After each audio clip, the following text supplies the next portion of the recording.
विकास के नाम पर पर्यावरण की एक और आहुति दी जा रही है। नमस्कार, मैं पंचम सिंह ठाकुर और आप देख रहे हैं पंचायत टुडे न्यूज़। जैसा कि आपको मालूम है, हमारी टीम अभी पहुंची हुई है छत्तीसगढ़ के रायगढ़ जिले के लैलूंगा विधानसभा क्षेत्र के अंतर्गत ये आता है ग्राम चिरई पानी। ग्राम पंचायत है न्यू लाखा, उसका आश्रित ग्राम है चिरई पानी। यहाँ आसपास में इतने सारे प्लांट यहाँ बैठे हैं और न सबके विस्तार और स्थापना को लेकर के यहाँ आए दिन जन सुनवाइयाँ हो रही हैं, जिसको लेकर के यहाँ लोगों में काफ़ी ज़्यादा विरोध देखा जा रहा है। आइए हम बात करते हैं लोग क्या कहते हैं, विरोध करने वाले क्या कहते हैं, आइए हम बात करते हैं। मेरा नाम नवीन राजपूत है, मैं चिरई पानी से हूँ। एक छोटा सा किसान हूँ।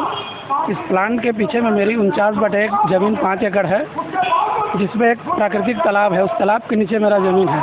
अभी उस तालाब में इसने कब्जा कर दिया है और मेरे ज़मीन जहाँ पे हम लोग जाते हैं ट्रैक्टर कृषि करने के लिए, उसको ब्लॉक कर दिया गया है। उसमें हमको खेती आने जाने के लिए असुविधा हो रहा है। इस प्लांट का मैं पूर्ण विरोध करता हूँ।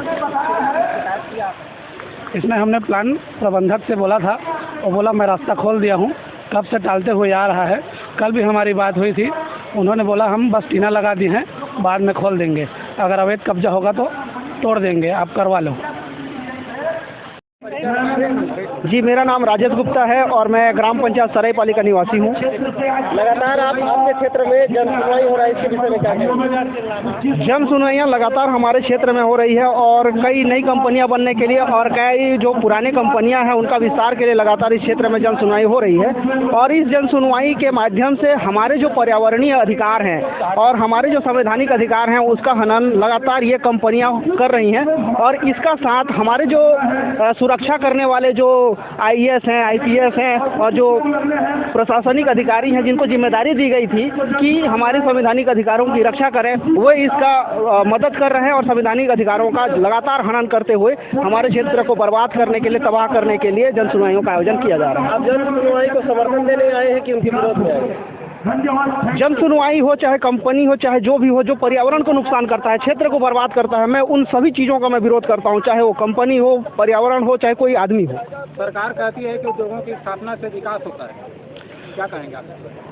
विकास तो नहीं, विनाश कह सकते हैं, क्योंकि प्रधानमंत्री ग्राम सड़क का योजना जो बनाई गई है वो ग्रामीणों के लिए बनाई गई है, ताकि ग्रामीण अपना जो उत्पादित फसल है उसे मंडी तक पहुंचा सकें, जिससे उनको सही मुआवजा, सही उनका पैसा मिल सके। लेकिन लगातार उस रोड पर कंपनियों का भारी वाहन चला दिया जाता है, जिससे पूरा रोड बर्बाद हो जाता है। साथ ही साथ इस क्षेत्र में जल जंगल जमीन पर जिस प्रकार से प्रभाव पड़ रहा है, तो इसको हम विनाश ही कह सकते हैं, न कि विकास कह सकते हैं। साथ ही PWD विभाग की तरफ से जो रोड बनाई गई है, यहाँ चिरई पानी से लेकर दिलारी तक जो रोड बनाई गई है, ये न तो भारी वाहन के लिए है न तो कंपनियों के लिए, ये सिर्फ ट्रैक्टर चल सकता है। लेकिन इस पर धड़ल्ले के साथ में कंपनियों की वाहन चलती हैं, जिनसे पूरा क्षेत्र बर्बाद हो जा रहा है। रोड के प्रदूषण से प्रभावित हो रहे हैं, साथ ही कंपनियों के प्रदूषण से प्रभावित हो रहे हैं, जिससे हमारे क्षेत्र के जो लोग हैं कहीं ना कहीं उनकी आयु घटती जा रही है और यह विनाश की गर्त में हम धीरे धीरे जाते जा रहे हैं। मुझे लगता है कि हम इस क्षेत्र में पैदा हुए, ये हमारी मजबूरी है, हम नर्क जैसे जगह में पैदा हुए, ऐसा महसूस हो रहा है आजकल। कुमार गुप्ता, ग्राम लाखा के गोटिया हूँ, जो कि वर्तमान में अभी मैं नागरिक सुरक्षा सेवा संगठन रायगढ़ जिला का वरिष्ठ उपाध्यक्ष हूँ और लक्ष्मण चरण मंदिर निर्माण समिति का जो मंदिर अभी निर्माण हो रहा है उस समिति का भी वर्तमान निर्माण समिति का अध्यक्ष हूँ। आप लोग आज यहाँ किस लिए आए हैं? हम लोग इसलिए आए हैं कि किसी प्राइवेट जमीन में जन सुनवाई, वो भी ओम रूपेश फैक्ट्री, जो कि रायगढ़ का एक जाने माने नेता शंकर अग्रवाल कांग्रेस का नेता हूँ बोलता है, विधानसभा में विधायक में खड़ा हुआ था और एक प्राइवेट जमीन में वो जन सुनवाई करा रहा है। प्राइवेट जमीन में जन सुनवाई निरस्त होना चाहिए, प्राइवेट जमीन में जन सुनवाई तत्काल बंद होना चाहिए, इसीलिए हम लोग आए हैं। आप फैक्ट्री के विरोध में हो कि जन सुनवाई के विरोध में? हम लोग फैक्ट्री का समर्थन करते हैं, लेकिन फैक्ट्री का समर्थन तब करेंगे जब हमारे क्षेत्र के लोगों को सब दुख दर्द में सहभागी निभाए, पर्यावरण मत फैलाए, रोड नाली का बनाए। आप सब अधिकारी से लेकर कलेक्टर महोदय से लेकर SP सब आए हैं इस रोड में। इस रोड का हालत देखिए, अगर इस रोड का हालत सही है तो मैं समर्थन करूंगा, अगर इस रोड का हालत सही नहीं है तो मैं विरोध करूंगा। आप कौन से गाँव से आए हैं? मैं ग्राम पंचायत लाखा का गोटिया हूँ, मैं सरोज कुमार गुप्ता लाखा का हूँ। और शिवपुरी के लोग विरोध में आए? सब पूरा क्षेत्र विरोध है, पूरा लाखा से लेकर चिरई पानी से लेकर इस क्षेत्र में जितने भी गांव आते हैं 10 किलोमीटर के रेडियस में, सभी गांव से विरोध में है। कोई भी गांव का समर्थन नहीं है, केवल एक दलाल जो कि लाखा को उप सरपंच है गोपाल अग्रवाल, उसके जमीन में हो रहा है और खुद जन सुनवाई करा रहा है, उसीलिए वो समर्थन कर रहा है। हूँ और मैं तमनार में रहता हूँ। जैसा कि आप सब जानते हैं कि रायगढ़ जिले में पर्यावरण प्रदूषण अपने चरम सीमा को लांघ गया है और एक तरफ एनजीटी ने कह दिया कि जब तक फिर से यहाँ पर उसका सर्वे ना हो जाए पर्यावरण का, तब तक ना यहाँ पर ना कोई उद्योग लगाए जाएंगे और ना ही कोई उद्योग का विस्तार किया जाएगा। उसके बावजूद भी पर्यावरण मंत्रालय के द्वारा और यहाँ जिला स्थानीय प्रशासन के द्वारा यह जन सुनवाई कराया जा रहा है, ये गैर कानूनी है। इसलिए क्योंकि पर्यावरण केंद्रीय वन एवं पर्यावरण मंत्रालय की जो अधिसूचना है 14 सितंबर 2006 की, जिसमें कहा गया है कि इनके आवेदन के 45 दिवस के अंदर में होना चाहिए, वो है नहीं, तो वैसे ही खत्म हो जाता है। साथ ही साथ पर्यावरण संरक्षण अधिनियम 1986 का ये उल्लंघन है, संविधान के अनुच्छेद 48 का सीधा ये उल्लंघन है। और आप सब जानते हैं और ये किसी से छुपा हुआ नहीं है कि यहाँ ये क्षेत्र जहाँ पर ये उद्योग विस्तार किए जा रहे हैं और जिनका ये विस्तार करने के लिए पर्यावरण जन सुनवाई आज आयोजित की गई है, ये क्षेत्र कितना प्रदूषित हो चुका है। यहाँ से लगा हुआ किलो डैम है, यहाँ से लगा हुआ एक शहर है, यहाँ जो इनका जो EIA रिपोर्ट है वो पेस्ट कॉपी पहले की EIA रिपोर्ट है, जिसमें ना तो यहाँ हाथियों का जिक्र किया गया है, ना यहाँ पर जो सिलिकोसिस बीमारियों से जो पीड़ित लोग हैं उसका जिक्र किया गया है। सीधा ये कहें कि इनका EIA रिपोर्ट ही फर्जी है और एक फर्जी EIA रिपोर्ट के आधार पर प्रशासन के द्वारा यह जन सुनवाई कराया जाना गैर संवैधानिक है, गैर कानूनी है और इसलिए हम क्षेत्रवासी इस जन सुनवाई के विरोध में आज हम यहाँ पर आए हैं। अभी 1 घंटे से हम यहाँ जन सुनवाई के जो गेट है यहाँ पर हम बैठे हैं। यहाँ कंपनी के लोग, उनके गुंडों के द्वारा भी हमें रास्ते में रोकने की कोशिश की गई। हमारे बहुत सारे गाड़ियां हैं जिस पर कम से कम 1000 लोग रास्ते पर रुके हुए हैं, उनको बाहर में ही कंपनी के गुंडों के द्वारा रोक दिया गया है। अभी यहाँ पर कुछ लोग ही यहाँ पर हम लोग आ पाए हैं, अभी सैकड़ों की संख्या में, और हम इस जन सुनवाई का पूरा पुरजोर विरोध करते हैं और इसका निरस्त होना चाहिए। धन्यवाद सर। देखिए, मेरा नाम सविता रथ है और मैं पिछले 25 सालों से इस पूरे क्षेत्र में पर्यावरणीय मुद्दों में सामाजिक कार्य करता हूं और विभिन्न जो पर्यावरण विरोधी उद्योगों हो, परियोजनाएं हो, उस पे मैं अपनी बात खास करके पर्यावरणीय समाघात रिपोर्ट और सामाजिक समाघात रिपोर्ट में मैं बात रखते आई हूं। और आज भी हम आए हैं, यह हमारे यहाँ जो जन सुनवाई हो रही है वो रुपेश कंपनी के लिए विस्तार की जन सुनवाई है और इसमें पूरे क्षेत्र, और इसके साथ ही ये बता दूं कि मैं इस क्षेत्र की रहने वाली हूं। मेरा गांव बरलिया ग्राम पंचायत आता है और इस परियोजना से सीधे प्रभावित है। तो यहाँ पे हम अपने EIA रिपोर्ट्स को पढ़ने आए हैं। लोगों की भरपूर विरोध यहाँ पे चल रहा है, लोगों में आक्रोश है और अभी तक कोई भी इस उद्योग के विस्तार का समर्थन नहीं कर रहा है। आसपास की जो महिलाएं हैं वो पर्यावरण से लेकर वनोपज संग्रहण और स्वास्थ्य जैसे मुद्दे और बृहद केलो बांध परियोजना के खत्म होने की बात, यहाँ बुद्धिजीवी वर्ग, सामाजिक कार्यकर्ता, मीडिया के लोग हैं। अभी आप देखेंगे कि मेरे पीछे में धरने में बैठ गए हैं आसपास के क्षेत्र के हजारों ग्रामीण और वो लगातार विरोध कर रहे हैं, लगातार पीठासीन अधिकारी को रिक्वेस्ट कर रहे हैं कि जन सुनवाई को निरस्त किया जाए, क्योंकि यह जन सुनवाई जो है वो फर्जी EIA गलत जानकारियां के साथ किया जा रहा है। और इसमें अभी तक पूरे जितनी जन सुनवाइयां हुई हैं, ये सबसे बड़ा विरोध के रूप में देखने को आ रहा है। मैं राजेश त्रिपाठी जन चेतना रायगढ़ से हूं।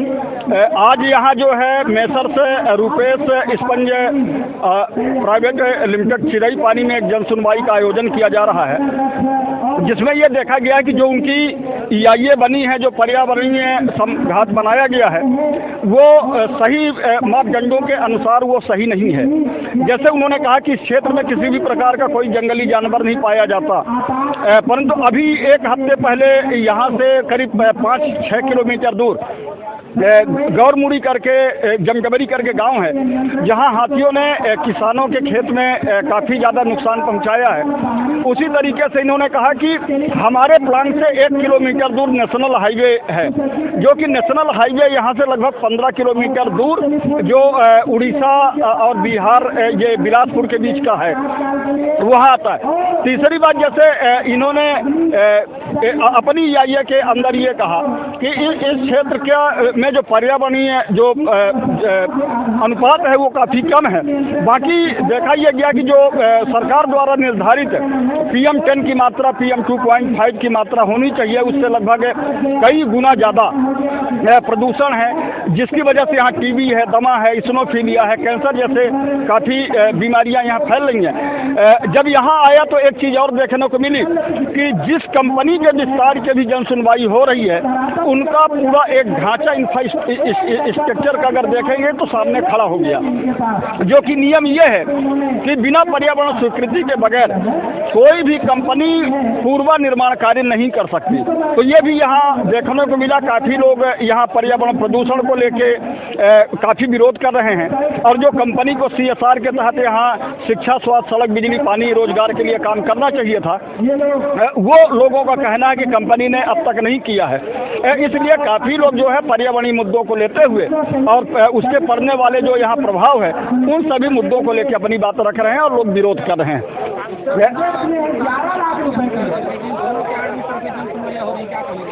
निश्चित तौर पर अगर रायगढ़ जिले में देखा जाए तो जिस तरीके से जितनी मात्रा में यहाँ प्रदूषण है, अब जैसे NGT नेशनल ग्रीन ट्रिब्यूनल ने आदेश भी किया कि यहाँ पर्यावरणीय अध्ययन हो जाए और इसके बाद यहाँ नए उद्योगों की स्थापना और पुराने उद्योगों के विस्तार पर विचार किया जाना चाहिए। परंतु ये देखा गया कि पर्यावरणीय जो अध्ययन हुआ है वो जमीनी स्तर पर हुआ नहीं है, और जो उसमें प्रदूषण की मात्रा जो यहाँ की स्थिति की जानकारी दी गई है वो एक तरीके से गलत है। तो अभी इस पूरे मामले को लेके जिस तरीके से प्रक्रिया चल रही है, अभी जैसे NGT ने फिर एक महाजैंको कंपनी की एक जनसुनवाई को लेके जो अपना आदेश दिया है, इन सभी आदेशों को लेके हम भी ये विचार कर रहे हैं कि इस पूरे क्षेत्र के जितने उद्योग लगे हैं इनकी सभी की पर्यावरण स्वीकृति की कॉपी निकाली जाए, और जो पर्यावरण स्वीकृति इनको कंडीशन के आधार पर दी गई है, जहाँ जहाँ उनका पालन नहीं किया जा रहा है,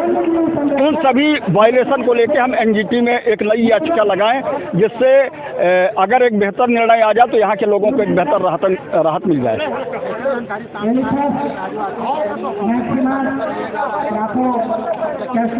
निश्चित तौर पर ये जो 5वीं अनुसूची क्षेत्र है, पेशा एक्ट कानून यहाँ लागू है, और जो सरकार के नियम है उसके मुताबिक आदिवासी की जमीन को पहली बात गैर आदिवासी नहीं ले सकता। दूसरी बात यह कि आदिवासी के जमीन का एग्रीकल्चर पर्पज से नॉन एग्रीकल्चर पर्पज में 10 साल तक उसका स्थानांतरण नहीं हो सकता।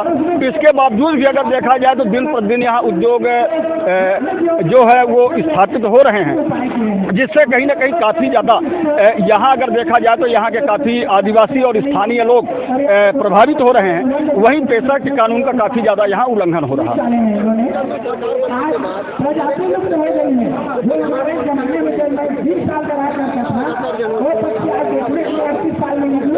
निश्चित तौर पर अभी वो रायगढ़ विधानसभा के विधायक हैं श्री ओम प्रकाश चौधरी जी, और जो वित्त मंत्री के साथ साथ छत्तीसगढ़ के पर्यावरण आवास मंत्री भी हैं, और उन्होंने चुनाव के पहले हम स्वतः उनसे मिले थे, तो उन्होंने कहा था कि यहाँ के पर्यावरणीय जो स्थिति है उनको बेहतर बनाने के लिए हम आगे चुनाव के बाद हम एक बेहतर काम करेंगे। आज सौभाग्य से वो मंत्री भी हैं और पर्यावरण के मंत्री हैं। मुझे लगता है कि अब इस क्षेत्र की जनता को सामूहिक तौर पर उनसे मिलना चाहिए और मिल के यहाँ की पर्यावरणीय स्थिति पर न केवल बात करनी चाहिए बल्कि उसके सुधार की दिशा में आगे की बात बढ़ानी चाहिए। तो ये है, और हम भी चाहते हैं, और हम भी जब भी वो रायगढ़ अभी प्रवास में आएंगे तो हम सीधा उनसे मिलेंगे और यहाँ की परिस्थितियों पर उनसे बात करेंगे। मेरा नाम सियाराम डंसेना है, मैं ग्राम चिरई पानी का निवासी हूँ, और मेरे जी हमारे यहाँ गांव में इसका बहुत पुरजोर विरोध कर रहे हैं, क्योंकि यहाँ पे ना हमारा ज़मीन है, हमारा ज़मीन में एक भी ना साग सब्जी उगता है, ना एक में धान हो रहा है। पहले हमारे यहाँ खेती का इतना प्रचलन था कि मूली को हम लोग 25 पैसे केजी भी बेचते थे, तो कोई लेने वाला नहीं था। लेकिन यहाँ पे अभी मूली तो क्या, मूली का एक पत्ता भी नहीं दिखता, हर तरफ प्रदूषण ही प्रदूषण है। हर कहीं भी जाएंगे तो हम लोग को ना उसमें कहीं धान हो रहा है, ना कहीं तिलहन हो रहा है, ना कहीं दलहन हो रहा है। यहाँ कम से कम 10 से 15 किलोमीटर की रेडियस में ना पूरा धुआं काला डस्ट है, और काला डस्ट के ऊपर जम जाने से ना कोई सब्जी होती है, ना कोई प्रकार की फसल हो रही है। हम लोग इसके बहुत से मजबूरी का कर रहे हैं और मजबूर हो गए हैं कि खेती करना छोड़ दिए हम लोग।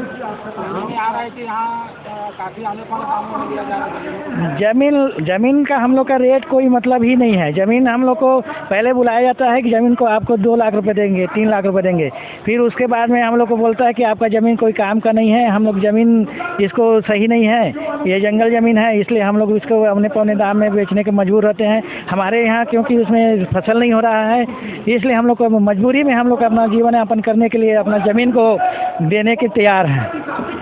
राधे श्याम शर्मा, सामाजिक कार्यकर्ता। अब जन सुनवाई के संदर्भ में कुछ कहना जो है ना, वो सब बेईमानी है कहिए। और पूरे देश में संविधान के विपरीत विकास का मार्ग प्रशस्त हो चुका है। सरकार चाहे किसी भी दल का हो, उसको नियंत्रण उद्योगपति कर रहे हैं। पर्यावरण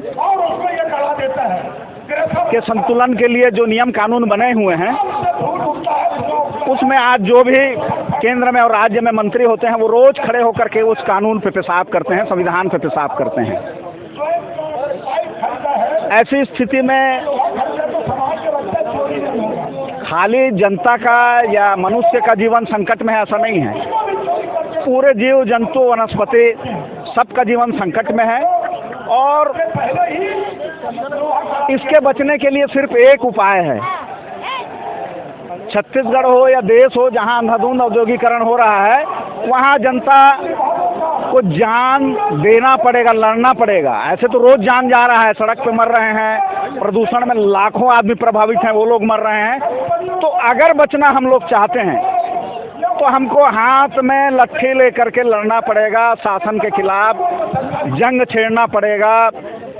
और ऐसा नहीं लगता कि अब ये छत्तीसगढ़ में हो पाएगा, दूसरे राज्यों में हो जाएगा, ऐसा संभव है। दूसरे राज्य के लोग लड़ रहे हैं, हरियाणा में, पंजाब में केंद्र सरकार से लोहा ले रहे हैं, जीत रहे हैं, किसान लोग जीत रहे हैं। लेकिन हम लोग लड़ने वाले लोग नहीं हैं और हम लड़ नहीं पा रहे हैं, चाहे हम अपने निजी स्वार्थ में नहीं लड़ पा रहे हैं, क्योंकि राजनीतिक दल के जितने नेता हैं सबको ये उद्योगपति खरीद लिए हैं।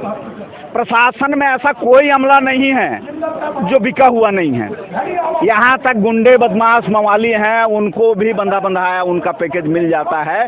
तो फिर पर्यावरण की रक्षा संभव नहीं है, अब हो नहीं पाएगा। और आप खुली आंखों से जो देख रहे हैं, तो क्या यहाँ और फैक्ट्रियों को विस्तार मिलना चाहिए या नई फैक्ट्री लगना चाहिए? क्या इसको अधिकारी नहीं देख रहे हैं, मंत्री नहीं देख रहे हैं? और अब तो रायगढ़ जिले में मंत्री हैं, ओपी चौधरी रायगढ़ जिले के मंत्री हैं, किसान के बेटे हैं कहिए, और IAS हैं। वो कुछ नहीं करेंगे, वो एक नंबर के धूर्त व्यक्ति हैं।